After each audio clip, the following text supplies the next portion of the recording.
Buenos días, profesor Dr. Javier Villestein. En esta oportunidad vamos a hacerle y vamos a conversar un poco acerca de su formación académica, acerca también de su rol como juez, y conversaremos finalmente un poco acerca de lo que viene a ser el tema álgido hoy en día, que es el tema de la seguridad ciudadana.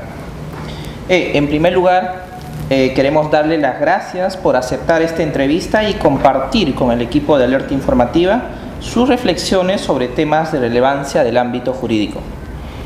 Bueno, para comenzar, agradecer a Alerta Informativa sobre esta reunión. Me siento halagado con que un grupo de estudiantes jóvenes o abogados jóvenes de derecho estén interesados en la opinión de una persona que, como yo, ha transitado en el campo de la abogacía, en el campo de la academia y en el campo de la magistratura, de modo y manera que conozco al monstruo, por decirlo sin alarde, por fuera y por dentro, porque una cosa es con cajón y otra con guitarra, como se dice corrientemente. Nosotros vemos permanentemente situaciones y casos en los que la academia se queda en el ámbito del laboratorio, o en donde la magistratura se aleja de la academia por motivos políticos, y todo eso lo estamos viviendo. Entonces vemos un derecho penal en movimiento permanente, y ahí se ve quién es quién, porque el hombre de derecho y el magistrado no puede traicionar sus propuestas académicas con motivo de los casos concretos que ve. Uno debe aferrarse a la ley, debe conocer la doctrina y debe aplicarla sin alternativas. Perfecto, doctor. Empezaremos con la primera parte, ¿no? Un poco conversar acerca de su formación académica. ¿Quiénes fueron las personas o los profesores, maestros que influyeron en usted para que siguiera el camino del derecho penal? Bueno, lo que debemos, yo quisiera responder diciendo que yo me formé en dos ámbitos: en el ámbito de las ciencias sociales, porque yo soy graduado en ciencias sociales, y también en el campo del derecho, en donde tuve maestros ilustres como el doctor Luis Eduardo Roy Freire, el maestro Luis Bramón Arias, el doctor Mimbela de los Santos, gente muy valiosa, con concepciones propias de su tiempo, avanzadas en su oportunidad, pero eran personalidades exitosas en el campo académico y en el campo de la actividad como abogados. Doctor, ¿qué opinión le merece el avance de la dogmática penal en nuestro país?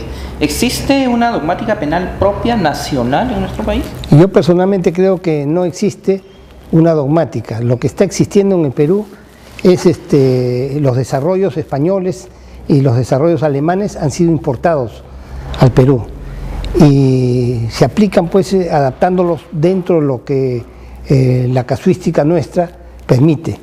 Decir, sin embargo, que han habido dos grandes momentos: un momento en el que, por influencia de la doctrina alemana, todo el mundo era culpable menos el delincuente, y inmediatamente después, con la caída del régimen de Fujimori, se invirtió la lógica y todo el mundo era delincuente, ¿no es cierto?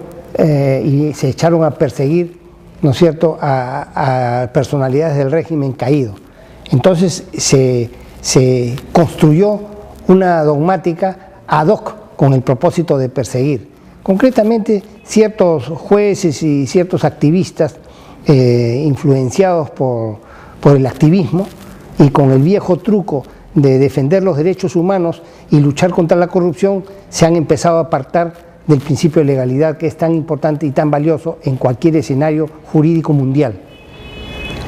En ese sentido, doctor, de acuerdo a su experiencia como docente universitario y también magistrado del Poder Judicial, ¿qué consejos les daría a los estudiantes que desean seguir o especializarse en el derecho penal? Yo les diría que se tiene que conocer un buen derecho, se tiene que conocer la dogmática normativista, que es la que está vigente modernamente, y no apartarse de esa dogmática y no apartarse del principio de legalidad, principio que es reconocido por la Constitución del Perú por la Carta Americana de Derechos Humanos y por la Carta de las Naciones Unidas. Es un principio universal del que lamentablemente se están apartando algunos jueces, repito, como en la respuesta anterior, con el viejo argumento de combatir la violación a los derechos humanos. Dicho sea de paso, nosotros nos consideramos defensores activos de los derechos humanos, como no, pero los derechos humanos de todos, no solamente de determinada cofradía y determinado grupúsculo, ¿no es cierto?, que son más conocidos por sus sucesivas alaracas, porque son muy alaracos, muy ruidosos, pero que no tienen un verdadero y serio conocimiento del derecho. Profesor, en un mundo globalizado, con mucha tecnología de avanzada y altamente competitivo, ¿qué competencias debe desarrollar un abogado para ser un buen penalista? Bueno, como es natural, para comenzar, tener un buen conocimiento de su campo, que es el campo del derecho penal. Conocer además cómo evolucionan los derechos en otras partes del mundo. Aunque es un simple instrumento, un simple auxiliar, la informática jugaría un papel bien importante para acceder a las informaciones del mundo global. Profesor, ahora vamos a hablar un poco acerca de su rol como juez. ¿Qué le motivó, profesor, ingresar a la magistratura?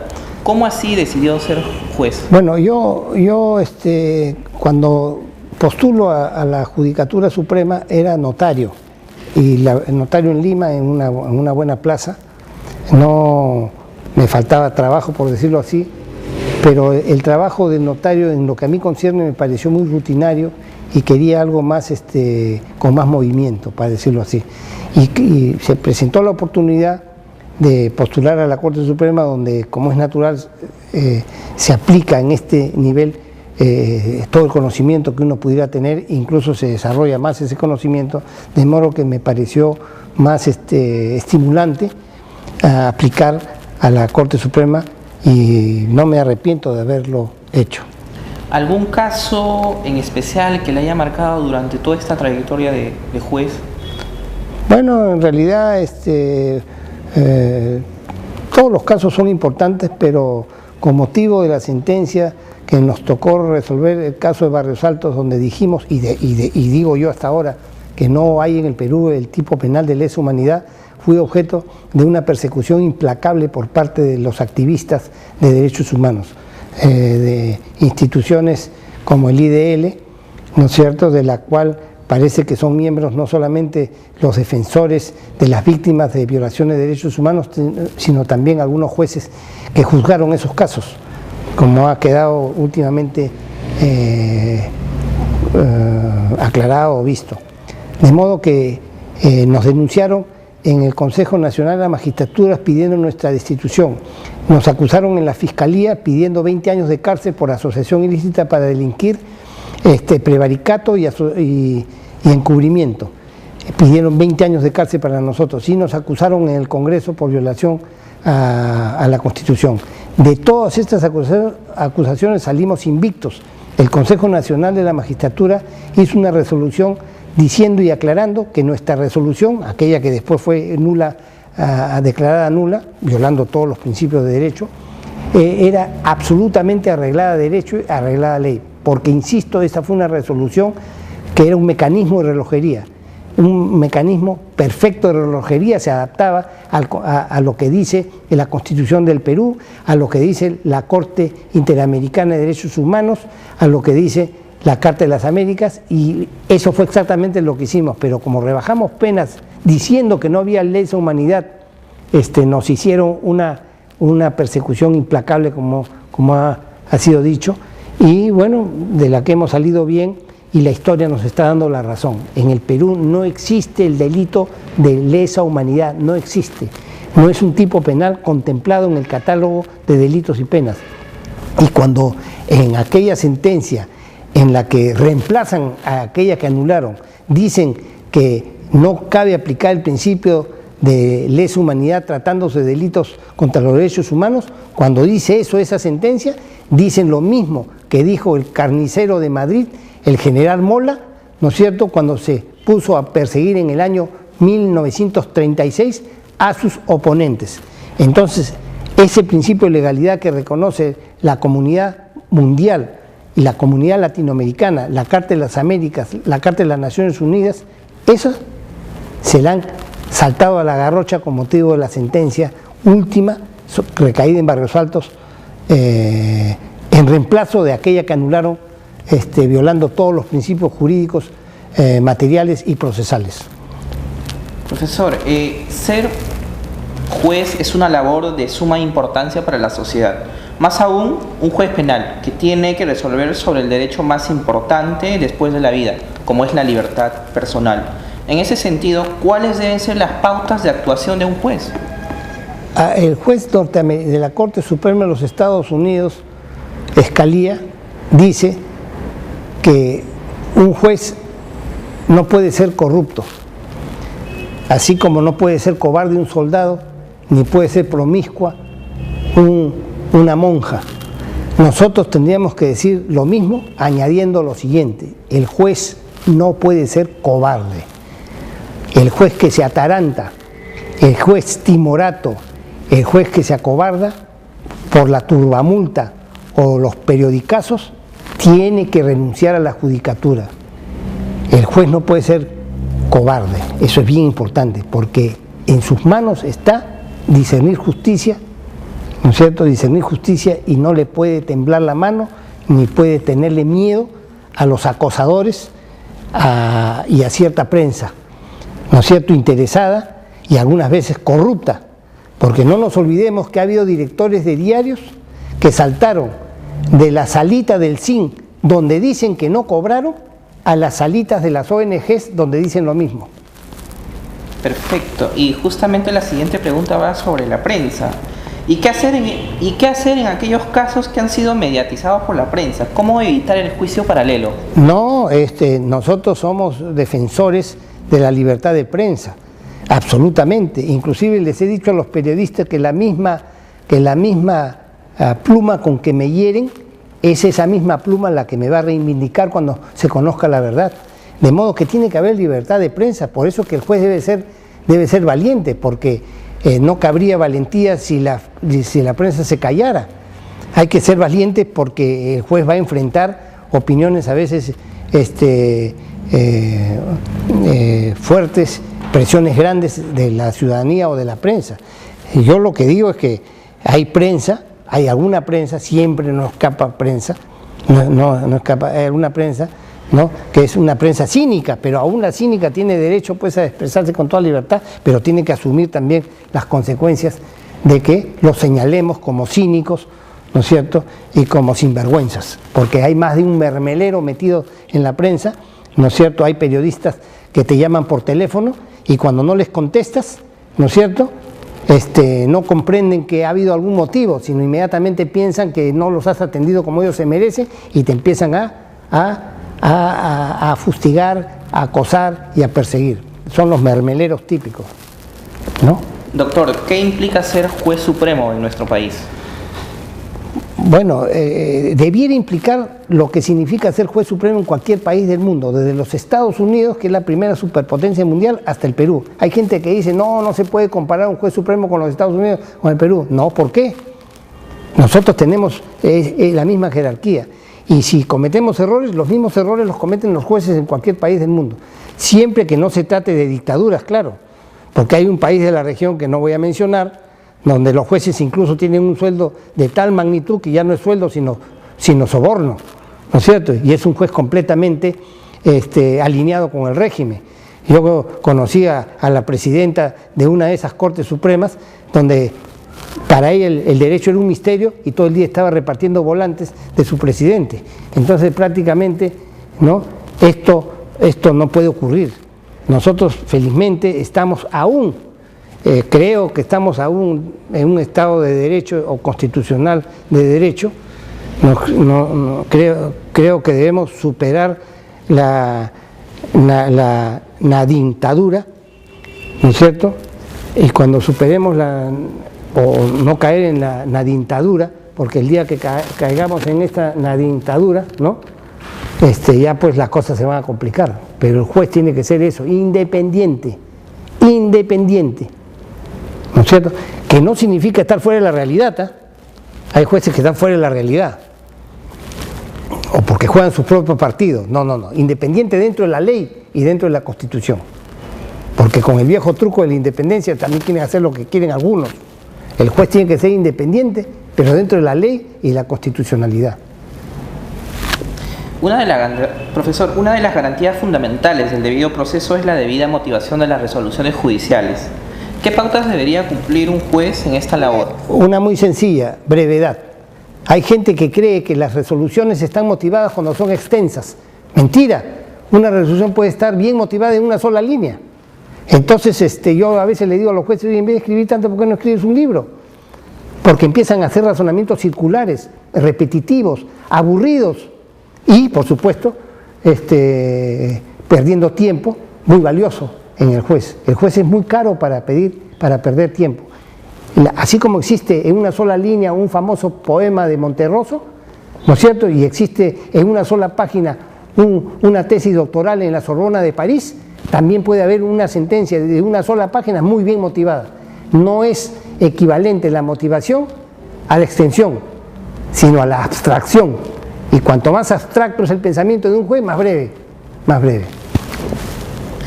¿Qué tan frecuente es para los jueces resolver un caso recurriendo a la dogmática y la jurisprudencia penal? Todos los días resolvemos de cara a la ley, a la interpretación de la ley, que es mediante la dogmática y los principios generales del derecho, parte general, ¿no es cierto? Y cómo no la jurisprudencia, ¿no es cierto?, de la que podemos incluso apartarnos auxiliados de una interpretación favorable al reo.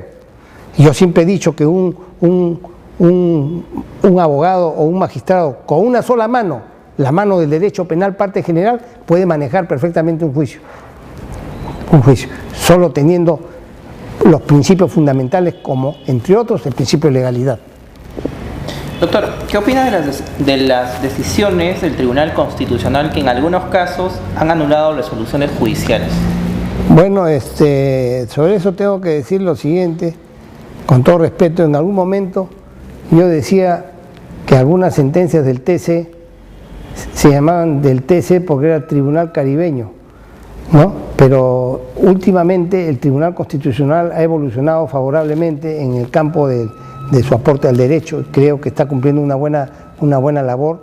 Yo siempre he sido del temperamento de que el Tribunal Constitucional pase a integrar la Corte Suprema para evitar esas contradicciones, pero qué duda cabe que hay casos y situaciones en las que es conveniente, saludable, ajustado a derecho, que alguna, no siempre, no es una cuarta instancia.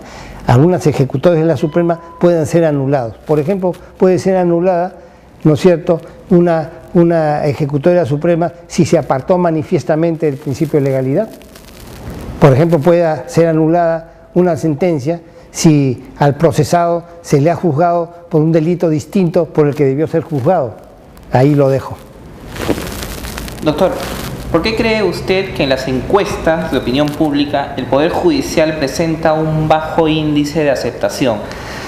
Bueno, porque para comenzar, nosotros somos el pararrayo, nosotros resolvemos todos los asuntos, y si bien es cierto que hay casos de evidente error, y casos aislados, porque yo siempre he dicho casos aislados de corrupción, nosotros vemos situaciones, nosotros resolvemos 5.000 sentencias diarias.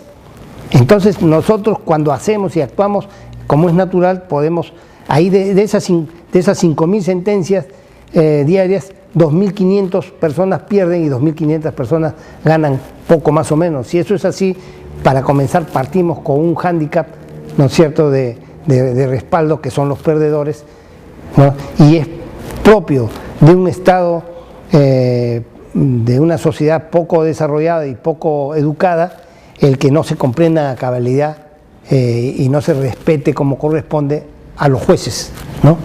Doctor, usted ha asumido la presidencia del Poder Judicial. ¿De qué manera este poder del Estado puede coadyuvar al correcto desarrollo del país? Nosotros hemos dicho, y lo hicimos cuando fuimos presidente de la Corte Suprema, el Poder Judicial es un factor del crecimiento económico de un país. El Poder Judicial no es una carga, no es un peso muerto, no es un mal necesario, no, todo lo contrario. El Poder Judicial en un Estado constitucional, democrático y liberal de derecho es un tributario del desarrollo económico de los países y de los pueblos. Un buen Poder Judicial contribuye a la inversión, a la confianza en los negocios, y a la calidad de vida de todos los ciudadanos. El Poder Judicial es clave desde la perspectiva de la institucionalidad, o como dice el periodista Juan Garrido, las instituciones son fundamentales, ¿no es cierto?, y la institucionalidad es fundamental para el desarrollo económico del país. Un país donde tiene un buen desarrollo económico, una buena libertad económica, sin instituciones, como lo dice el periodista Garrido, se convertiría pues en el lejano oeste. Nos agarraríamos a balazos los inversionistas y en vez de hacer negocios estaríamos hablando de piratería. Tengo que reconocer pues lo que ha escrito en Perú 21 este director de Garrido, muy lúcido. Doctor, vamos a pasar ahora al tercer tema y último, que es la seguridad ciudadana. Hoy vivimos en un ambiente tenso, de desconcierto, y ello se debe principalmente al aumento de la criminalidad. Las personas creen que en algún momento serán víctimas de esta violencia. Incluso, en algunos casos suele responsabilizarse al Poder Judicial de este fenómeno. Profesor Villestein, ¿qué opinión tiene usted de la seguridad ciudadana en nuestro país y por qué cada vez más se ve o se percibe que está aumentando la inseguridad ciudadana? Desde los estudios de Gardiner se sabe que el control social, que tiene que ver con la seguridad ciudadana, está a cargo de las instituciones primarias y secundarias: la familia, el barrio, las iglesias, el colegio, los clubes, instituciones primarias e instituciones secundarias. Los criminólogos saben perfectamente que a menor educación, mayor índice de criminalidad. Entonces, el meollo del tema, el afronte fundamental es insistir en la educación. Países que hace 60 años estaban más atrasados que nosotros, como Corea del Sur, en 60 años se han convertido en una de las 10 economías más poderosas de la Tierra, con un altísimo índice educacional. Gracias a la educación, ese país salió del subdesarrollo y del atraso, no solamente en materia económica, sino en materia cultural, ¿no?, a convertirse en una de las principales economías y culturalidad del mundo. En consecuencia, yo creo que más allá de lo que se haga en materia propiamente policíaca o judicial, el Estado peruano debe enfrentar este fenómeno con un criterio estratégico y insistir mucho en educación, ¿no es cierto? Por supuesto que en paralelo con esto, ¿no?, fortalecer las instituciones destinadas a combatir la criminalidad no coyuntural, como es la policía, el Ministerio Público y, como no, el Poder Judicial. Doctor, ¿por qué se dice que el Poder Judicial suele actuar como la puerta giratoria de la criminalidad, respecto a que la policía detiene a los delincuentes, pero que estos salen libres una vez llegados al Poder Judicial? Bueno, eso ha ocurrido en efecto en algún momento, pero eso ha cambiado bastante. Ya en la actualidad los jueces metemos adentro a los delincuentes, entran y los metemos adentro. Puede haber algún caso donde hay insuficiencia probatoria o duda, y con arreglo al mandato constitucional tenemos que resolver en favor del reo. Pero ya no somos los jueces de hace 20 años, ¿no es cierto?, permisivos y algunos corruptos, que hoy en día eso ha sido superado ampliamente y el Poder Judicial de hoy está tecnificado, y hoy en día solo tienen que ver ustedes no solamente las jurisprudencias, sino la población carcelaria, ¿no es cierto? Hay una sobrepoblación que es el resultado pues de que estamos metiendo a la gente adentro. Pero insisto en que la solución no puede ser solo la cárcel. El Estado peruano tiene que hacer un afronte estratégico sobre la materia en torno a mi respuesta anterior. Doctor, como si pareciera una especie de moda, siempre los discursos políticos están referidos a modificar el Código Penal, ¿no? O en su defecto crear más tipos penales, reducir atenuantes, agravar las penas, sobre texto de la lucha contra la inseguridad ciudadana. ¿Qué opinión le merece estas actitudes? Ese pues el espíritu carcelero, jacobino, ¿no? de algunos personajes siniestros de la política nacional que solo se sienten contentos como carceleros, ¿no es cierto? Deberían trabajar en el INPE. No se olvide que los 10 mandamientos, ¿no es cierto?, de Moisés eran solamente 10 normas. En esas 10 normas, ¿no es cierto?, la humanidad caminó muy bien. Entonces ahora, cuando se quieren multiplicar los tipos penales, ¿no es cierto?, despojar al ciudadano, ¿no?, y perseguirlo hasta los confines, y lo único que estamos haciendo es criminalizando la vida en sociedad. Entonces yo creo que no es cuestión de aumentar y agigantar los códigos penales. Probablemente todo lo contrario, habría que jibarizarlo, ¿no?, achicarlo, ¿no?, y concentrarnos en temas verdaderamente importantes. Y lo vemos todos los días, persiguiendo a la gente a veces por cosas que son poco importantes, pero al amparo siempre de criterios ideológicos o de criterios políticos o por ganar predicamento o por ganar popularidad, porque perseguir reditúa, pues. Hay gente que hace todo un bolso de perseguir. Por ejemplo, los grandes perseguidores que tenemos en la Procuraduría, les encanta perseguir, ¿no es cierto? Hay casos que han perseguido 14 años por 180 soles, les encanta, sin ningún panorama. Entonces estos personajes siniestros, porque son siniestros, ¿no?, que quieren hacerse populares a punta de perseguir, van a terminar como Robespierre, pues, ¿no? Pueden terminar como Robespierre, el gran jacobino Robespierre. De perseguir terminan perseguidos. Y los jueces, ¿no es cierto?, así como los jueces nazis terminaron sentados en el banquillo, aquí los jueces que se han prestado para perseguir a los oponentes políticos emergentes o caídos, también van a terminar juzgados. Por ahí hay un juez que ha dicho, ¿no es cierto?, a los jueces que están a favor de la impunidad los va a juzgar la historia. A los jueces nos va a juzgar la historia siempre. La historia nos va a juzgar siempre, o porque no hicimos nada, o porque perseguimos sin misericordia al prójimo. Pero algunos van a ser juzgados no solo por la historia, sino también por los tribunales de justicia ordinaria. ¿Por qué? Por perseguir y apartarse del principio de legalidad.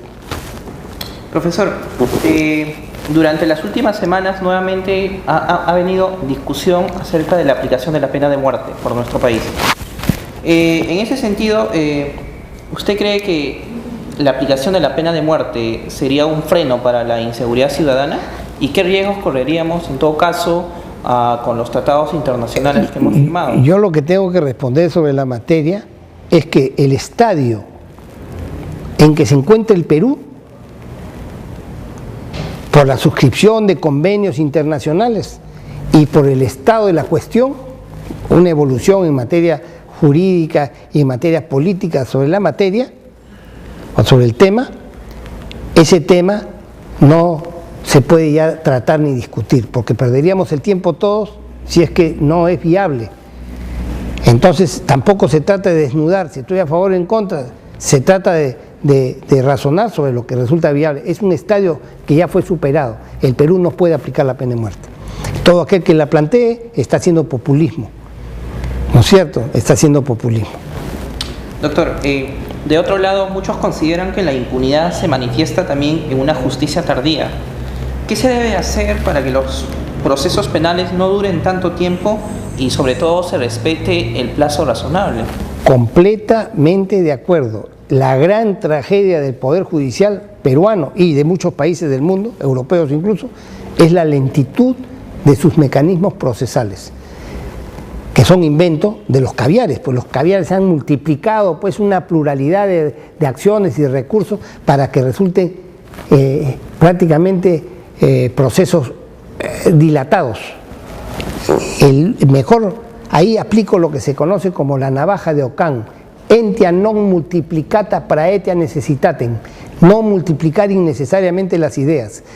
hay procedimientos que en un día se debería resolver, porque está acreditada la responsabilidad del infractor y solo le corresponde aplicar la consecuencia jurídica prevista en la ley. En consecuencia, si hay alguna cuestión que se puede hacer, es revisar los códigos procesales para hacerlos más breves y más cortos, y más rápidos. Profesor, hace poco, para ser exactos, en el mes de agosto, se ha puesto en vigencia a nivel nacional los artículos del Código Procesal Penal del 2004 relativos a la prisión preventiva.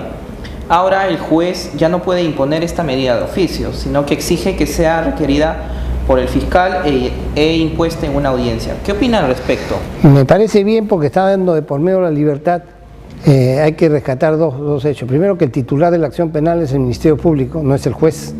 Y segundo, pues que el hacerlo en una audiencia permite pues a los protagonistas debatir, contradecir y defenderse de una medida tan dramática como es la pérdida de la libertad.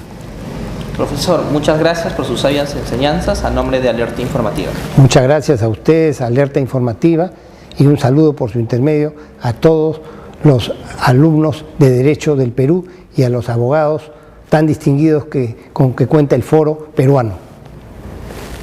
Y como no, saludo también a mis pares, a todos los jueces del Perú, que somos bastantes. Muchas gracias. Gracias.